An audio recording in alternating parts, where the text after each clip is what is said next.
घणन जा दिल पर हिते बहूंदा असां जो दिल पर मदीने में आ घणन जा दिल पर हिते बहूंदा घणन जा दिल पर हिते बहूंदा असां जो दिल बस मदीने में आ असां जो दिल बस मदीने में आ असां जो दिल बस मदीने में आ असां जो गादी असां जो असां जो गादी असां जो हुजूर अनवल मदीने में आ हर सुनी हथ खड़ी करे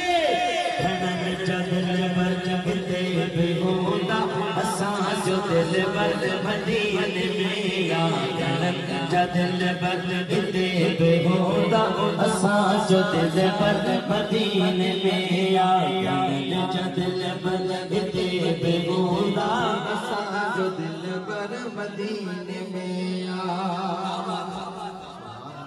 ये सुभान अल्लाह ना जी आशिक चवंदा मैं तो गावा ताज़ो ताज़ो हुजूर जो रोज़ो रिसी आया साईं जन बिल्कुल फ्रेश फ्रेश मदीने का मोटे हैं वैसे ही सैयदन के दिसण सवाब आ पर जेको वरी मुझे सोने आका जो रोज़ो रिसी जे उन जे अखड़न जे दिसण अने वधिक सवाब सफा मरवा दिसी आया बैतुल्लाह जो दीदार करे आया हां इन जे अखड़न में वो नूर आहे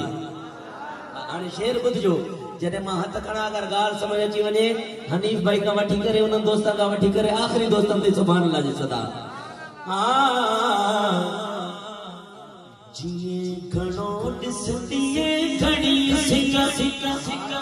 शगर मझो सिकल ही न लही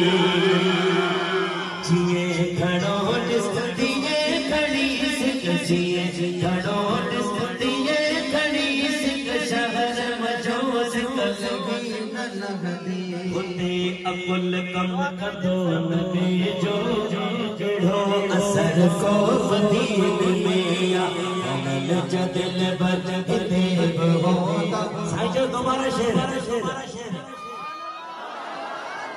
तव्हांजी डिमांड थी आहे न बापू जे बचड़न जे तरफ़ां साईं वाजे कदम ते हथ रखी करे ही शेर वाजी नज़र जिए घणो ॾिसंदीए घणी सिका जिए घणो ॾिसंदीए घणी सिका शगर मझो सिकल ही न लही शगर मझो सिकल ही न लही हुते अकुल कम कंदो न जो जहिड़ो असर सो मदीने में आ घणन जा दिल पर हिते